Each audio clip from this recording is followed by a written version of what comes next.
નમસ્કાર, આપ જોઈ રહ્યા છો નિર્માણ ન્યૂઝ. આપની સાથે હું છું પ્રીતિ તિવારી. આજે દેશનું કેન્દ્રીય બજેટ રજૂ થવા જઈ રહ્યું છે. નિર્મલા સીતારમણજી નાણામંત્રીજી આજે પાંચમી વખત જે બજેટ છે તે રજૂ કરશે. નોંધે છે કે આ બજેટ જે છે તે ખૂબ જ મહત્વપૂર્ણ માનવામાં આવી રહ્યું છે, કારણ કે આગામી ચૂંટણી પહેલાનું જે આ છેલ્લું બજેટ જે છે તે રહેશે. અને ખાસ કરીને જો વાત કરવામાં આવે આ બજેટ છે તેને લઈને હાલ તો જે અર્થશાસ્ત્રીઓ છે તેઓ માની રહ્યા છે કે આ બજેટ બ્લોકબસ્ટર રહેશે, કારણ કે આ બજેટથી બજાર અને અર્થવ્યવસ્થાને એક વેગ મળી શકે છે.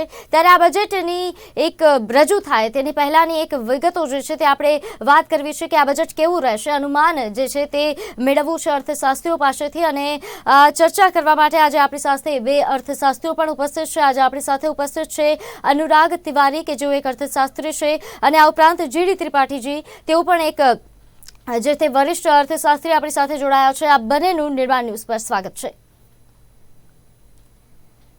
सबसे पहला सवाल अनुराग जी आपसे पूछना चाहूंगी कि जो ये बजट जो पेश किया जाएगा निर्मला सीतारमण जी के द्वारा, वैश्विक इसके पहले कल से जब बजट सत्र की शुरुआत हुई तब एक आईएमएफ की जो रिपोर्ट आई कि वैश्विक स्तर पर भारत की स्थिति खूब अच्छी दिखाई दे रही है, कि वैश्विक आंकड़ों के हिसाब के भारत की जो स्थिति है अच्छी है, लेकिन देश के बजट में ये जो स्थिति है उसका कोई फायदा दिखेगा या नहीं? लोग ये उम्मीद रख सकते हैं कि नहीं? देखिए, सबसे पहले तो आज बजट आने वाला है, तो ये बजट बताया जा रहा है कि इस तरीके का बजट होगा जो भारत की दशा और दिशा को बदलने वाला है अगले 10 सालों में. इसके बहुत सारे कारण हैं. जिस तरीके से सरकार ने पिछले 4 से 5 सालों में या 10 सालों में मैन्युफैक्चरिंग पे बहुत फोकस किया है, इंफ्रास्ट्रक्चर पे बहुत फोकस किया है, तो उसी से इर्द गिर्द घूमता हुए बजट दिखाई दे रहा है. मैन्युफैक्चरिंग पे बहुत ज़्यादा अनाउंसमेंट्स होने वाले हैं, क्योंकि मैन्युफैक्चरिंग एक ऐसा सेक्टर है जो पूरे देश के 40% लोगों को रोजगार देता है, और उस सेक्टर को अगर संभाल लिया गया तो पूरी अर्थव्यवस्था को संभाला जा सकता है. तो जिस तरीके से कल आर्थिक सर्वेक्षण आया था उसमें एक संकेत मिला था कि ये पूरा जो बजट होने वाला है वो इंफ्रास्ट्रक्चर और मैन्युफैक्चरिंग सेक्टर को बढ़ावा देने वाला है. आप माने कि पूरी दुनिया में इस समय ग्लोबलाइजेशन का एक दौर चल रहा है. एक पहले हम लोग सुनते थे ग्लोबलाइजेशन, लेकिन अब वो बदल के स्लोबलाइजेशन हो गया है. इसके बहुत सारे कारण हैं.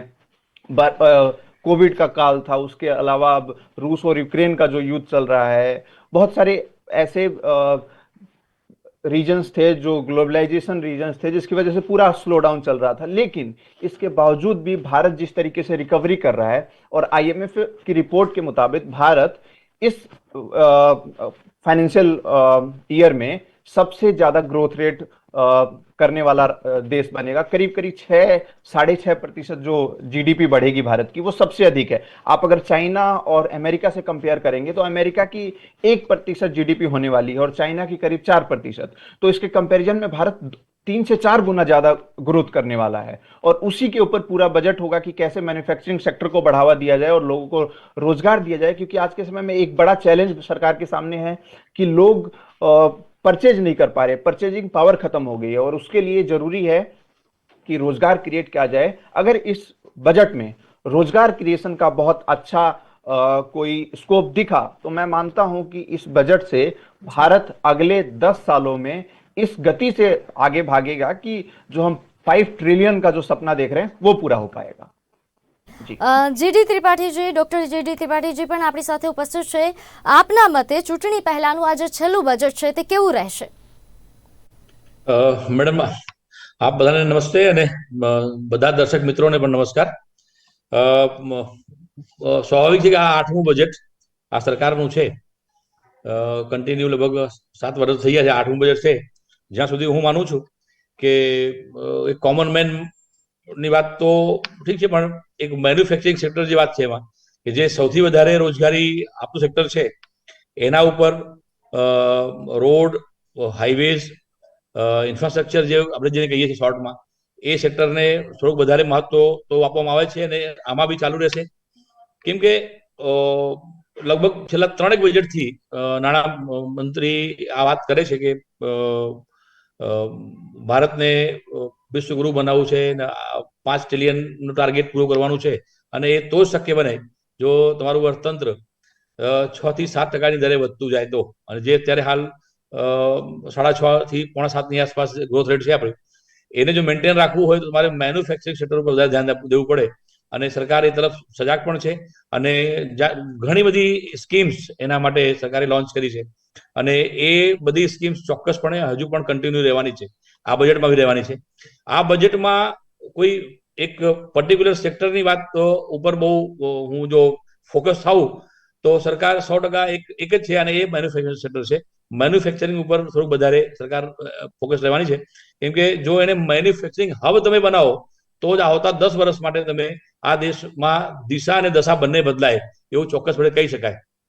અને સરકાર ખૂબ સજાગ પણ છે, કેમ કે ચાઇનાથી જે ઇમ્પોર્ટ રિપ્લેસમેન્ટ પોલિસી છે, ઇમ્પોર્ટ સબસ્ટિટ્યુશન પોલિસી છે, એ હવે ધીમે ધીમે એ તબક્કા તરફ વધી રહી છે કે જો તમે જે વસ્તુઓ ત્યાંથી તમે આયાત અહીંયા કરો છો, જો એ વસ્તુઓ આ માર્કેટમાં જ બને તો જ તમે ઇમ્પોર્ટ સબસ્ટિટ્યુટ કરી શકો, તો તમે ફોરેન કરન્સી, ફોરેન હુંડિયામણ તમે બચાવી શકો, એમાં વિદેશી હુંડિયામણ તો જ બચે.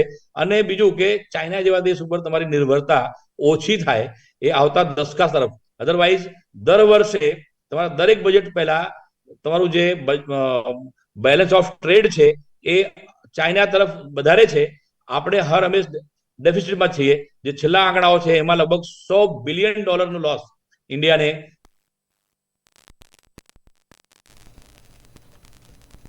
કમ્પ્લીટ કરી શકવાના, હરીફાઈમાં ટકી શકવાના, અધરવાઇઝ નથી. આ બજેટમાંથી બીજું એક જે દેખાય છે મને કે મે બી જે કોમન મેન માટે છે એમાં ખેડૂતો માટે કદાચ થોડુંક આવે, કેમ કે 2024માં ઇલેક્શન છે. મોદી સરકાર કોઈ દિવસ આવું લિક્વિડિટી બજેટ આપવા માટે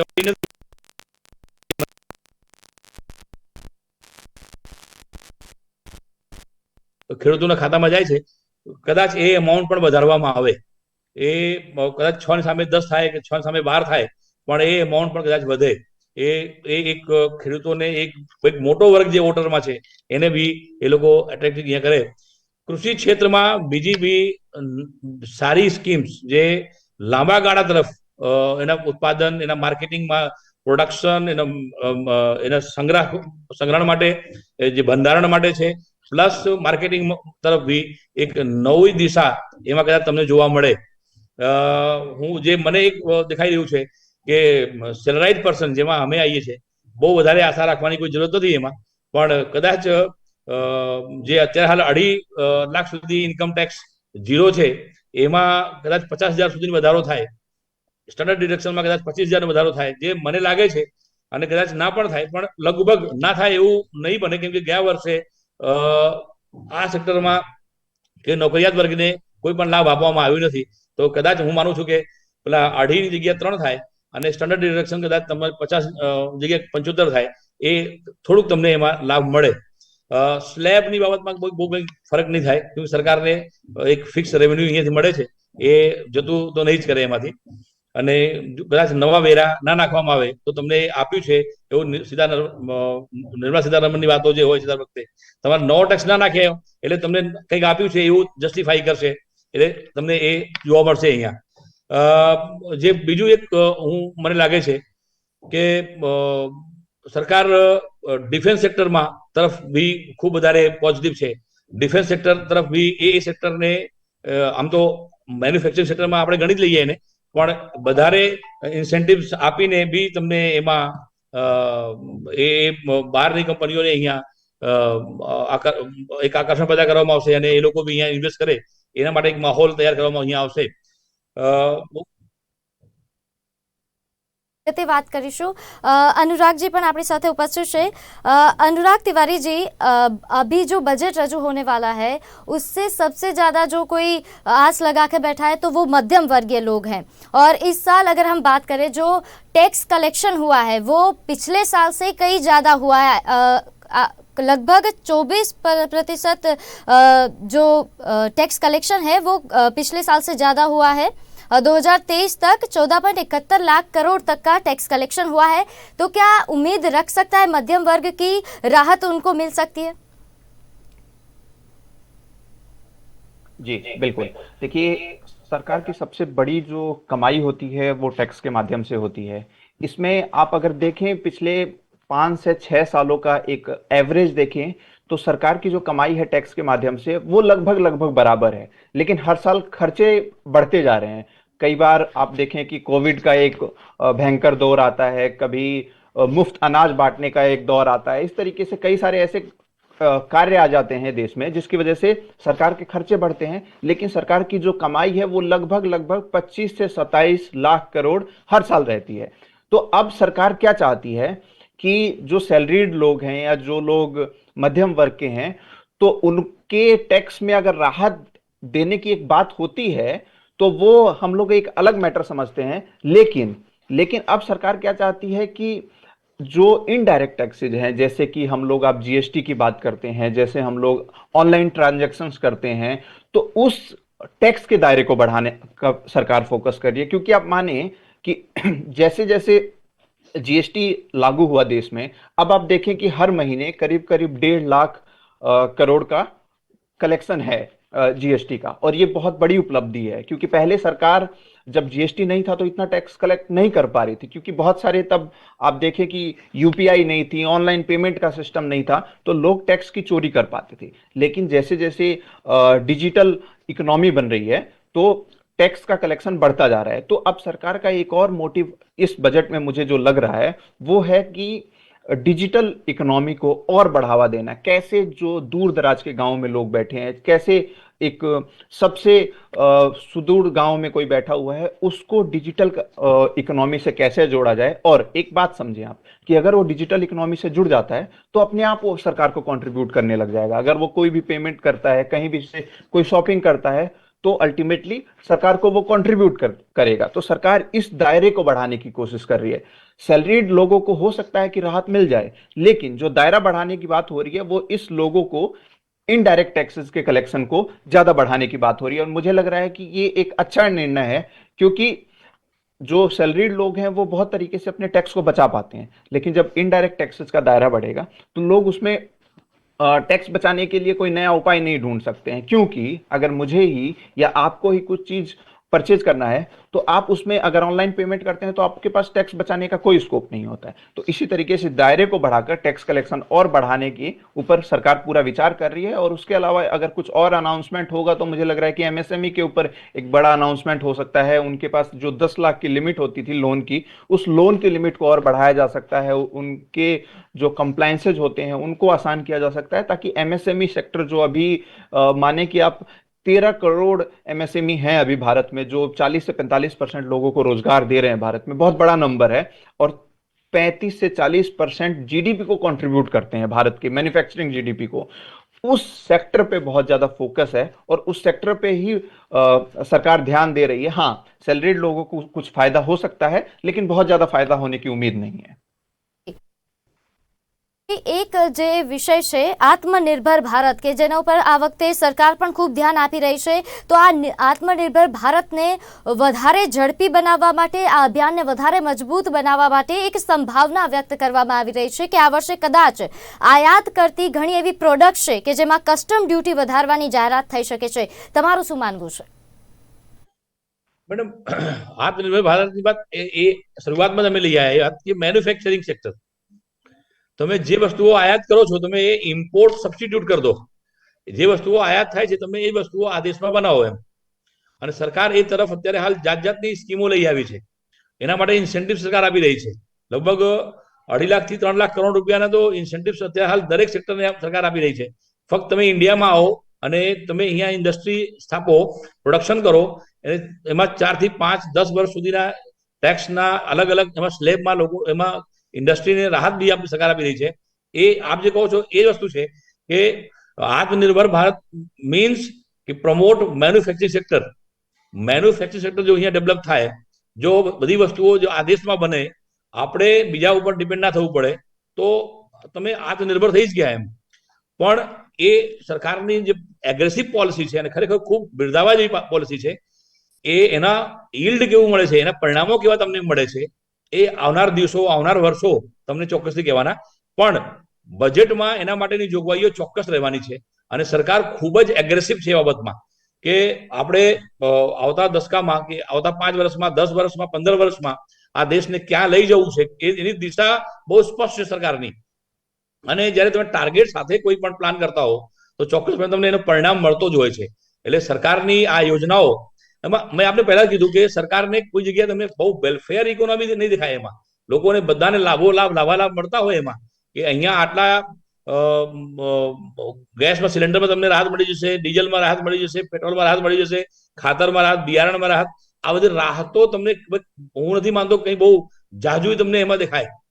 કેમ કે સરકાર જ્યારે ફોકસ્ડ છે કે 5 વર્ષ 10 વર્ષમાં તમે આ ઇકોનોમીને ક્યાં લઈ જવાનું છે એ ચોક્કસપણે, તો એમાં તમારે એક સેક્ટરને પ્રમોટ કરવું જ પડે. જે ઇન્ડસ્ટ્રી આ દેશમાં નથી એ ટાઈપની ઇન્ડસ્ટ્રીને તમારે આ દેશમાં લઈ આવવાની વાત છે. એક માહોલ, એક વાતાવરણ તમારે અહીંયા ઊભું કરવાની વાત છે અને એમને તમારે સગવડો આપવાની વાત છે.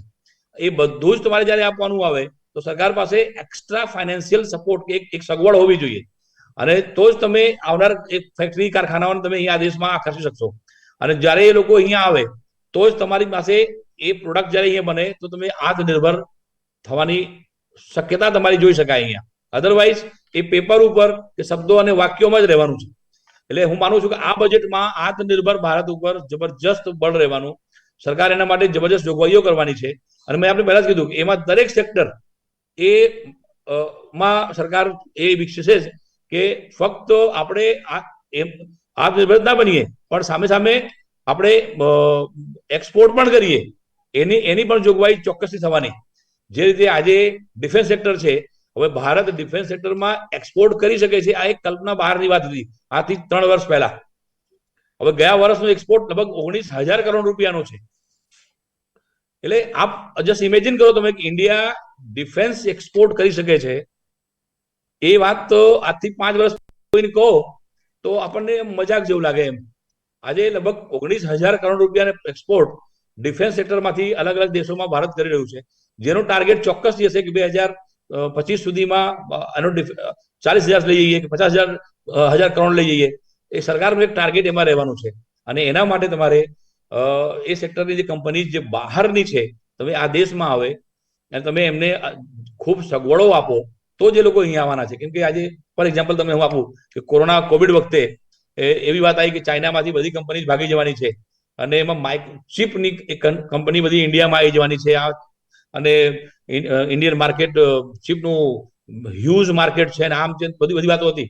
હવે કુલ કેટલી કંપની ઇન્ડિયામાં આવી તમે જો એને સર્વે કરો તમને ખ્યાલ આવશે કે સરકાર કોઈ ને કોઈ જગ્યાએ કાં તો એમને આકર્ષી ના શકી, કાં તો એ લોકોને એમ લાગ્યું કે ઇન્ડિયન માર્કેટમાં જે પ્રોડક્શન માટેની ફેસિલિટી હોવી જોઈએ, જે ટ્રેન્ડ લેબર હોવું જોઈએ, કદાચ એમને નહીં લાગ્યું હોય એટલા માટે એ લોકો મલેશિયા છે કે ઇન્ડોનેશિયા છે કે સિંગાપુર છે, અલગ અલગ દેશ, થાઈલેન્ડ, એવા દેશોમાં શિફ્ટ થઈ ગયા.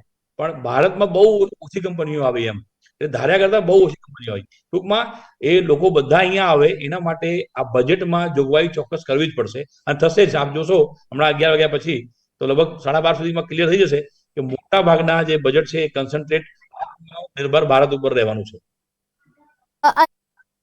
इस बार जो बजट है उसमें युवाओं के लिए क्या प्रावधान हो सकते हैं, क्योंकि पिछली बार युवाओं के लिए रोजगारी के पर ध्यान दिया गया था, या उपरांत एजुकेशन की जो बात करें युवाओं के एजुकेशन पे भी डिजिटलाइजेशन के बारे में पिछली बार ध्यान दिया गया था. इस बार आपको क्या लगता है युवाओं के लिए क्या हो सकता है नया? देखिए, डिजिटल इकोनॉमी के अलावा एक और जिस चीज पे भारत सरकार का फोकस है वो आप देखें कि नेट की कनेक्टिविटी को गांव तक पहुंचाना. अब जैसे कि एक और बहुत सारे प्रोजेक्ट चल रहे हैं जिसकी वजह से जो पंचायत लेवल पे नेट की स्पीड को और बढ़ाना और नेट की कनेक्टिविटी से गांव के अर्थव्यवस्था को जोड़ना. और मुझे लग रहा है कि जैसे जैसे ये चीजें गांव तक पहुंचेगी और अर्थव्यवस्था इंटरनेट से जुड़ेगी तो कई प्रकार के रोजगार उत्पन्न होंगे गांव में. मसलन वो ई-कॉमर्स हो, मसलन वो एजुकेशन का सेक्टर हो, और आप देखें कि वो हेल्थ का सेक्टर हो. ऐसे बहुत सारे सेक्टर्स ग्रो होंगे. इसके अलावा जो एक और चीज पे फोकस यूथ से लेके या फिर युवाओं को लेकर जो सरकार करने वाली है वो लग रहा है कि मुझे स्टार्टअप्स के ऊपर बहुत बड़े सेगमेंट्स पे अनाउंसमेंट्स होने वाले हैं. अगर हम 5 साल 6 साल पहले की बात करें तो भारत में करीब 400-450 स्टार्टअप्स, रजिस्टर्ड स्टार्टअप हुआ करते थे. लेकिन कल के जो आर्थिक सर्वेक्षण जो जारी हुआ है उसमें बताया गया है कि 84,000 से अधिक स्टार्टअप्स अब भारत में हो गए हैं. इसका मतलब कि पिछले 7 सालों में 400 से 84,000 स्टार्टअप्स बढ़े हैं। और आप खुद देखते हैं कि रोज नए नए स्टार्टअप्स भारत में आ रहे हैं और बहुत अच्छा काम कर रहे हैं। वो गांव स्तर पे भी, वो छोटे शहरों के स्तर पे भी काम कर रहे हैं। और ना सिर्फ ये स्टार्टअप आ रहे हैं, ये अपने साथ बहुत से लोगों को रोजगार दे रहे हैं। और रोजगार करीब करीब 10 से 12% का रोजगार का कंट्रीब्यूशन आने वाले समय में स्टार्टअप कर सकता है। ये बहुत बड़ी बात है। तो मुझे लग रहा है कि एक तो मैन्युफैक्चरिंग सेक्टर के साथ यूथ को कनेक्ट किया जाएगा रोजगार देने की बात, और दूसरा स्टार्टअप के साथ, स्टार्टअप को ग्रो करके और उसमें नए नए लोगों को इनवाइट किया जाएगा। नए नए यंगस्टर जब आएंगे तो अपने आप रोजगार पैदा होगा।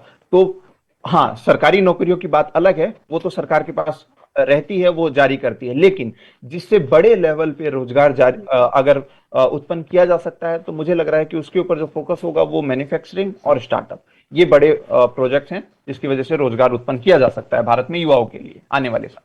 जीडी त्रिपाठीजी, आज सवाल જે તે અનુરાગ તિવારીજીએ કહ્યું કે સ્ટાર્ટઅપ પર ધ્યાન આપવામાં આવશે, તો શું તમને લાગે છે કે આ વખતે બજેટમાં એમએસએમઈ અને સ્ટાર્ટઅપ સાથે જોડાયેલા લોકોને રાહતના સમાચાર મળી શકે છે?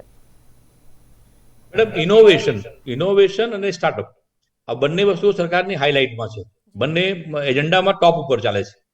અને ઇવન કોલેજીસમાં આપને કહું, યુનિવર્સિટી અને કોલેજીસમાં ત્યારે હાલ કમ્પલસરી એનું ટ્રેનિંગ ટીચર્સ લઈને વિદ્યાર્થીઓ સુધી આપવામાં આવી રહી છે કે લોકોમાં જે પોટેન્શિયલ હોય, જે એમને ઇન્ટરેસ્ટ હોય એ લાઈનમાં કામ કરે અને એ લોકો એમનું એક સ્ટાર્ટઅપ ડેવલપ કરે. એમ અત્યારે હાલ માનો કે હું મારી કોલેજમાં અહીંયા છે તો કમ્પલસરી એક ડિપાર્ટમેન્ટ એનું ઊભું કર્યું છે અહીંયા સરકારે, અને એના માટે ફ્રોમ ટીચર ટુ પ્રિન્સિપલ બધા લોકો ઇન્વોલ્વ છે.